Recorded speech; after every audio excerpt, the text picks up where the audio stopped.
আমি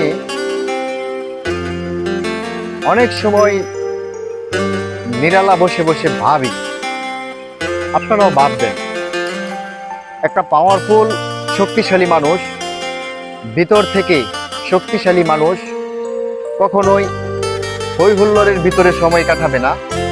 সে নীরব চিন্তা ভাবনা করে বিশাল আকাশের দিকে তাকিয়ে তিনি সৃষ্টিকর্তার সম্বন্ধে ভাববে।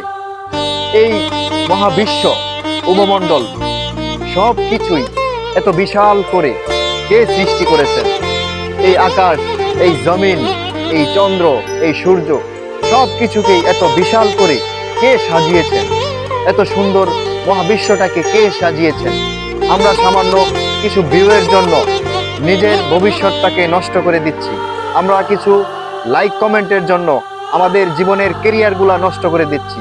আমাদের জীবনের যেই একটা ইজ্জত সম্মান আছে এইগুলা বিলিয়ে দিচ্ছি। আমরা ভিউয়ের জন্য এই ফেসবুক প্ল্যাটফর্মে প্রফেশনালি কাজ করি না। আমরা চিন্তা করি বিশাল মহাবিশ্ব নিয়ে, যিনি আমাদেরকে সৃষ্টি করেছেন, যে সৃষ্টিকর্তা আমাদেরকে সৃষ্টি করেছেন তাকে নিয়ে আমরা সবসময় ভাবি। আমরা এই পৃথিবীতে চিরকাল কখনোই থাকবো না। আমাদের পূর্বেও কেউ ছিল না, ভবিষ্যতে যারা আছে তারাও ভবিষ্যতে থাকবে না, বর্তমানে যারা আছে তারাও ভবিষ্যতে থাকবে না।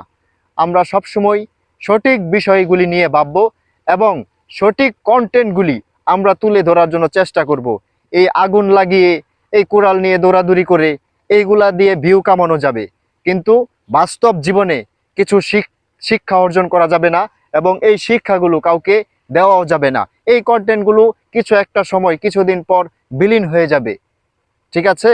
ধন্যবাদ প্রিয় বন্ধুরা, ভালো থাকবেন।